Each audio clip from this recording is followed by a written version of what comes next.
Hello, everyone. Welcome back. I wanted to give some thoughts on Chapter 3 of the Stuart Hall book, Cultural Studies, 1983. This one's about structuralism. And you probably heard this term structuralism before, or maybe you watched the videos that I posted over on the Canvas site, or maybe you even posted some of your own resources. But it's not really that difficult of a concept. I think it's a lot of fun. We'll get more into it in this video. So first, Hall has kind of another one of his little asides, I suppose, where he says that uh, we shouldn't be so stuck in our own sort of tradition, our own scholarship, our own academic journals, theorists, not to care about what's going on in other disciplines. He says really we actually learn a lot when we do that, when we take a more what we'd call, I guess, a cross-disciplinary approach, bringing in things from anthropology, let's say, or in composition, we might bring in something from linguistics, which seemingly are very different traditions, but we can learn a lot from each other. I think most of us would agree with that point. And he also says he doesn't want to forget the origins of our theories, where they came from. Again, it's so tempting sometimes to focus on the most modern, sort of cutting edge stuff that we forget about all of the, I guess, struggles that it took to make that one tradition the dominant one. And I always think too about just because a certain path wasn't followed, it doesn't mean that path wouldn't still be fruitful if we revisited it today. So that is some things I think about too, and I'm sure you appreciated that part of Hall. I know when he starts talking about structuralism, he says it's a major paradigm within the whole field of cultural theory. He goes so far as to call it a mode of thought. And he says it's a very different angle vision than what Raymond Williams and E.P. Thompson were talking about. So I want you to think about that point, because one of the questions I want to ask a little bit later is what exactly are the differences and why are they so significant? And he's going to focus on two people, Durkheim and Levi Strauss, both very interesting people. I've read both of their works. Actually, I had Levi Strauss. It was one of the books that we read. I think it was Tris Tropiques, part of my own college education in the in the text and traditions course I've mentioned off and on. So that book was considered one of the great works that everybody was supposed to read and be enlightened and enriched by. So I don't know what to call that. Is that ironic? I don't know. And he says that structuralism has a complex and ambiguous relationship to Marxism. And he says this is because they're, quote unquote, contaminated by sociology more than they are by the materialism of Marxism. And kind of an interesting point there. Not quite sure exactly what all he's referring to. I don't feel like I know enough about sociology or materialism to be able to give a complete explanation, but I think I get the gist of it. And I won't go over this part, but he does talk about Durkheim, Emil Durkheim, sort of being three versions of him that you can work out from his various theories and from what other people have modified and commented on his work. He says he wants to focus on this book, Rules of Sociological Method. And one of the questions in that book is what is it that we intend to study? So seemingly pretty basic question, but it's not really so basic if you think about it in sort of concrete terms. What does a sociologist study? Well, society. Okay, well, what does that mean? Is it is it like a hard science, like physics, more of a softer science, like psychology? And those terms are kind of loaded too, but the idea, I guess, is basically how hard of a science is it going to be? How objective is it going to strive to be? And he says in this book that if it's going to be a positive science, in other words, positivism, so more on the harder side, we need to look at the facts of social life instead of the ideas that we have about those facts. And thinking about Dragnet TV show where they're always saying, just the facts, man. That sort of a mentality. We don't want to confuse our representations or our models or prediction or theoretical frameworks for the things in themselves, right? So that's part of it. And then he wrote these other books, Elementary Forms of Religious Life, Primitive Classification. And some of the ideas in those books are that all societies form ideas about relationships and social contexts in which they live. So they could be the same sort of relationships, the same sort of context, but the ideas will be very different, or at least could be. And they're really what we want to get up to as a sociologist, according to Durkheim, is to catalog these representations, these collective representations or shared understandings, if you will, to help us understand the mental or psychological individual stuff, as well as the social life, which I take to mean more of the social side. It sounds weird to say social side of a society, but basically moving from what's sort of in a person's head into what this sort of social collective has in a sort of collective mind, if you will. And the evidence for this, or the places where you look for this, is where it's been codified in various kinds of documentations, laws, I suppose scriptures, institutional rules, or principles of organization, basically something more tangible that you can document and study. Since we're not so great at reading minds, right? And then moving on, he says there's a distinctive collection of norms which help structure our behavior. And again, you might have taken a sociology class in high school or maybe college, so this was a pretty general stuff, I feel like. But this idea of a norm, so we're not all just acting randomly, right? We have certain rules that we follow, certain constraints on our behavior, and some of these are spelled out in laws or rules, but a lot of it's more of internalized than that, right? We don't have to be told what to do all the time. We're not robots. We can sort of normalize our behaviors, but it does come from outside us because the external system of limits or constraints. And I thought an interesting point that Hall zeroes in here. I guess this is Durkheim. The idea, if you really think about a norm, is that for these to exist, it must mean that there's people out in society that don't follow the norms. And in some ways, these exceptions to the rule are more important. That's kind of the important key, I guess, to understanding this theory about social order. He says social order is dependent on constraint, and it's this is on page 58. It's only through punishment does a society reaffirm its normative integration and the power of its normative structure. The very process of violating the norms helps to integrate the social order. So think about that for a minute. The very process of violating the norms helps to integrate the social order. Something about that seems kind of Foucauldian to me. If you read something like Foucault's Discipline and Punish, not sure if that's exactly something like that's what Durkheim had in mind. But anyway, I think that's a pretty intriguing thought. I wanted to pause here and get your take on, what do you think about what Hall says here about Durkheim? And do you already see some differences forming between what he had said about Raymond Williams and Thompson?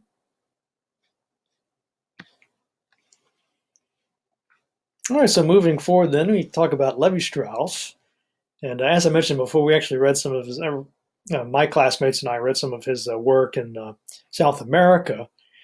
And those are very interesting books. There's lots of, he talks a lot about rituals and things, lots of pictures of artifacts and talk about myths. They're just kind of fascinating reading in and of itself, but there's, of course, a larger point in that kind of work.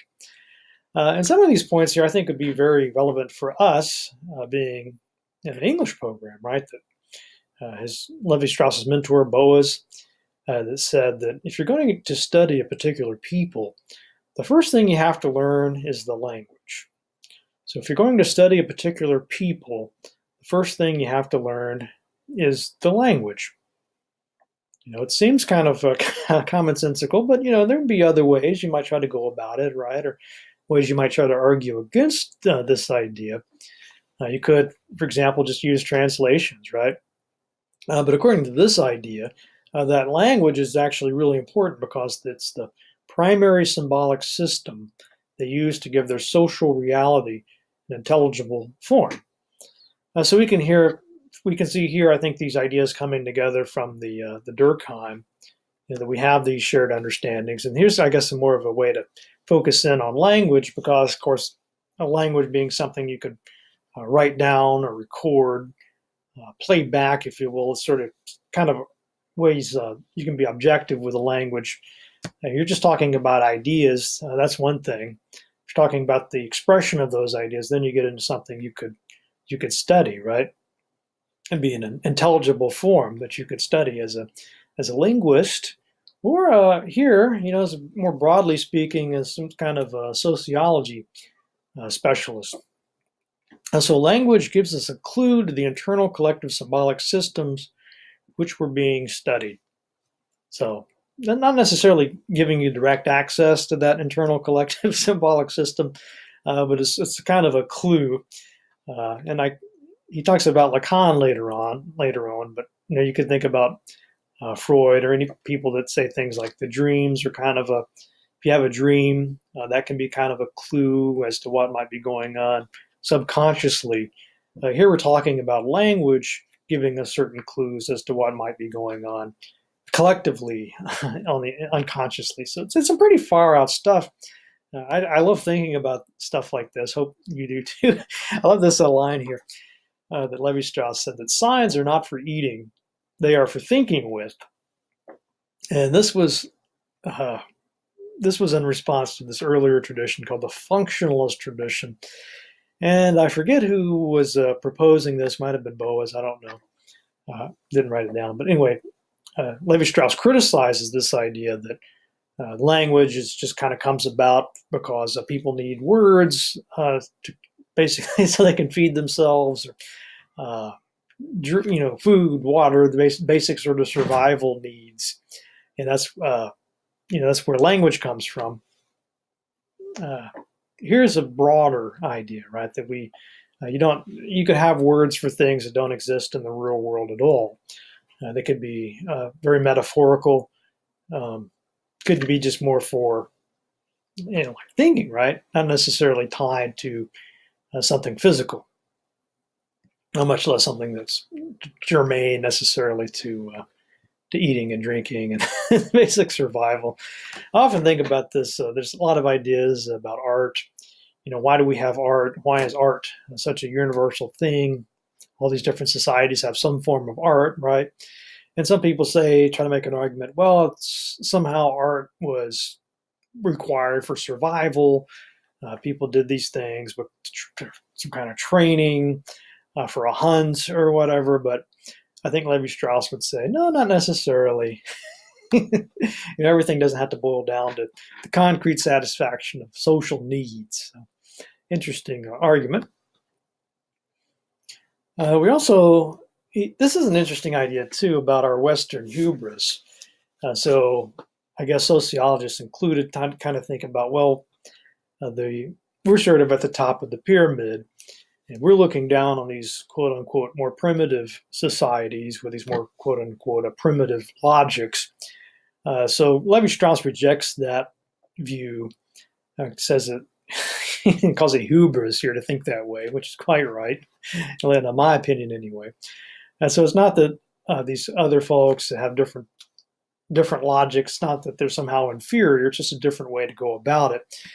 And in fact, if you try to force them to use our form of logic, that it can actually not only not enlighten them, but actually rob them of the logic that they use, that they need to understand what it is they're doing, family structures, and all the way across. So he's promoting this idea of a plurality of cultural logics instead of that hierarchy. So I'm pretty sure you would agree with Levi-Strauss on that. He also talks about again, how he wants to make this sociology or cultural studies more like science, the imprimatur of science, imprimatur. There we go. Kind of takes me a while with that word. So we want to try to make it more scientific, not just based on sort of hunches, gut level. This is kind of my thoughts on these people. Again, what are the facts? How can we make this more scientific? And he kind of focuses on linguistics, again, because there is sort of a biological base to it. especially when you get into the linguistics of like how humans make sounds. Humans can make this range of sounds. There's certain things going on in the larynx and the tongue, and so on and so forth. So when you're on that level, you can really get into a pretty firm scientific footing. But the twist is going to be, I guess, trying to find ways to make what Levi-Strauss wants to study as close to that model as possible, but realizing, of course, at least Hall points this out, that we can't really get to that level. There's still going to be a certain amount of intuition and guesswork involved. It's going to be a little softer than talking about these organs. And he talks about Saussure, and you've probably heard of Saussure if you studied linguistics or structuralism. He's pretty, you find him all over the place. But the key idea here, at least for our purposes, is parole versus Langue. That's P-A-R-O-L-E. I always think about police being on parole. It's spelled the same way. And then a Langue is L-A-N-G-U-E. So the parole then is just all the speech acts that are possible to perform, everyday use of language. So basically, anything you say, anything you can say, we're saying things all the time. We're sort of making different combinations of words into sentences all the time, little phrases. And it's kind of neat to think about this. You probably have said something today that nobody's ever said before, right? That particular thing you said has never been said before by any other English speaker, anybody else in the world. Maybe you haven't, but that sort of thing happens routinely, and we don't really think that much about it. And so that's the parole part of it. And then the Langue, though, is that the rules that we're following, when we say something, we have to be following along to some extent, or it would just sound like gibberish. So the fact that I can say basically stuff you've never heard before, but you're able to understand it because of this second thing, the Langue. So it's a bunch of rules, and we could be talking about written rules of grammar mechanics, but that's really that's just kind of one aspect of it. It's really more of an internal system, right? And the fun thing to think about is that we can recognize when somebody is breaking this rule, doesn't sound right to us, even if we can't necessarily spell out the reason, the grammar rule or the mechanical rule for that to be, right? And again, this is something, if you tried to learn another language, that if you're not a native speaker of that language, you'll run into this quickly, right? There's so many things that a native speaker will just sort of intuitively, it seems, know, but not even really be able to tell you anything. They can say, that's wrong, the way you said that, it's not right. Say, what's not right about it? Can you explain it? And they struggle with the explanation. They just know, right? And that's sort of where this Langue comes into play. Hopefully it's starting to make sense, right? It's kind of an internalized thing. It's at an unconscious level. Now, of course, one of the jobs of a linguist is to go into these situations and create a vocabulary, a technical language for this to be able to, articulate these things that the native speakers are just relying on an unconscious level. So that, of course, is possible to do. It's a lot more complex. If you ever taken linguistics, it's a lot more complicated than just some simple grammar do's and don'ts, right? It's a huge thing. They call it collective unconscious matrix. I love this way to think about it. So collective unconscious matrix, you can, through study, bring some of it, make some of it conscious, but of course that's, in reality, people aren't going around thinking about rules and applying the rules on a conscious level. That would be, I don't even know if that's possible. Okay, so let's see. So Levi-Strauss wants to take this model, and instead of talking about language, I want to talk about myths. And the way you do this just by analogy. So you could say myths are kind of like language. They have their own parole and law. And You can look at, if you ever read Joseph Campbell, he wrote With a Thousand Faces, books like that. You're kind of familiar with the archetypes. I think that's Jung. Seems to me some similarities there. We have all these cultures and societies all over the world.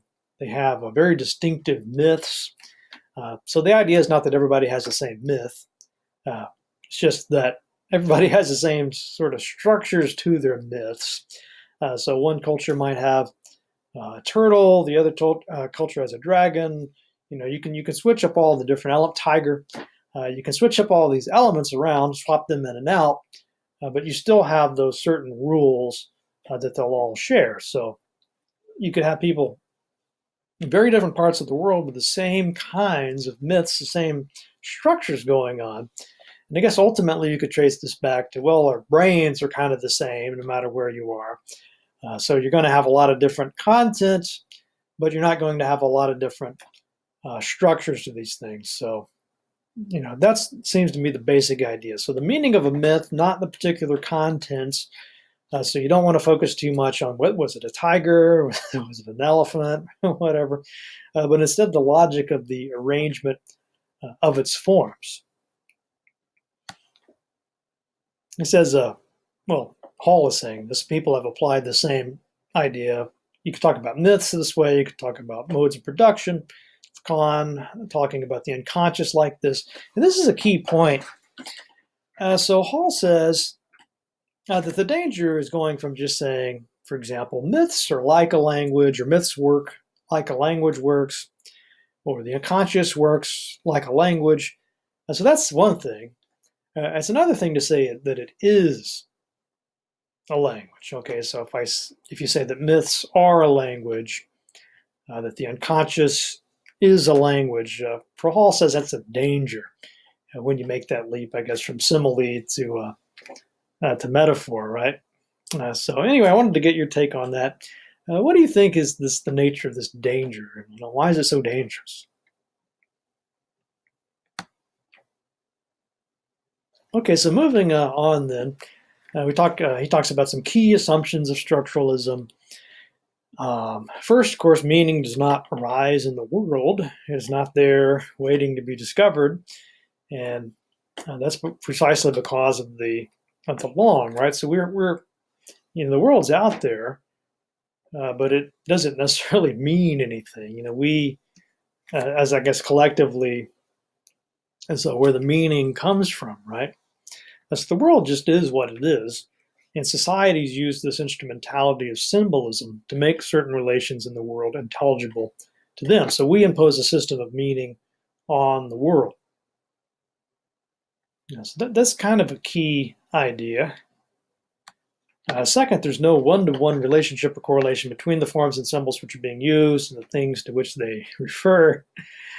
So even the ancient Greeks would talk about this idea, right? That, well, the Greek word for this thing, rock, that's the correct one, or it just makes sense that it refers to that. There's really no reason, hardwired reason for it. It's just kind of, again, comes back to you have all these different societies. They have all their languages. How many languages there are? Tens of thousands. They'll all have different words for things. And that's just fine. That's again because the meaning isn't in the world. It's not in the rock. Rock didn't say, "Hey, call me rock." People decided to call it that. So third, most important question to ask about any symbolic form is not what caused it, but how it is organized. So again, let's talk about the structure. Let's not talk about the thing. Structural analysis is formal. It tries to formalize as much as possible, but does not. It tries to do away with intuitions, I suppose. If you're going to have this structure and all these categories, there's going to be plenty of times when you're not really sure where to put something. So let's say there's a myth, or there's some aspect of a language, and you're trying to, put everything into these slots, but sometimes it's just, does it go here? It's kind of a duckbill platypus, right? Does it go into this slot or this slot? And sometimes you just have to make a guess. And he says sometimes when you get it wrong, it's it's pretty obvious, and you can figure it out that way. I guess process of elimination. But sometimes I think he says something like Levi Strauss is so brilliant at it that it just seems to be correct sometimes, that it can the mistake can linger on. So fifth, concern with rules and rule. It's concerned with the rules and rule govern nature of human activities. And so there's some interesting problems here if you're a romanticist, if you believe in originality and genius and sort of the great person or the great artist theories that are out there. And so this idea, if you buy what we've been saying so far, then you believe that innovation depends on breaking and transforming rules. So innovation may depend upon breaking and transforming rules, but always constitutes another set of rules. So that's sort of an interesting way to think about it. So if you do, you get some examples, I think of was it James Joyce maybe? I'm kind of blanking on the examples that he gives, but we can always find examples of sort of rebellious artists or sort of revolutions. If you think about the Renaissance art, they perfected the perspective, right? So you get a lot more realistic three-dimensional artwork. But really, that you can easily see how that was itself just another set of rules for doing art, right? Quite literally, you sort of have to learn how to draw with perspective. It's not so much that there's this big break and now there are no rules. Now there are no rules. Instead of that, it's just kind of a new set of rules, and of course, they are just sort of transforming a lot of the rules that were out there already. So it doesn't leave a lot of room for inspiration, originality, genius, that sort of idea. And then, as we mentioned before, structuralism concerned with a plurality of logics. So again, it's not that there's logical thinking and then there's everything else. There's a sort of Western thinking and then there's ignorance. It's getting away from that kind of a hierarchy, kind of a biased view. Structuralism views instead this plurality. I like this too. So not historical specificity, but infinite potential logics of the human mind. Okay, so coming back to that question again about how is this different from should be JW there, or I'm sorry, RW, Raymond Williams and E.P. Thompson. So he says, the role of the unconscious is where you really see the break from the humanist tradition.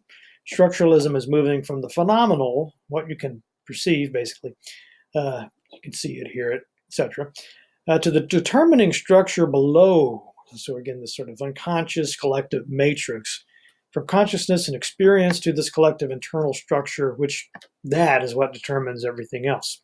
So I want to pause here. What do you think of this? Is this how do you describe this break? Do you see it? How do you view it?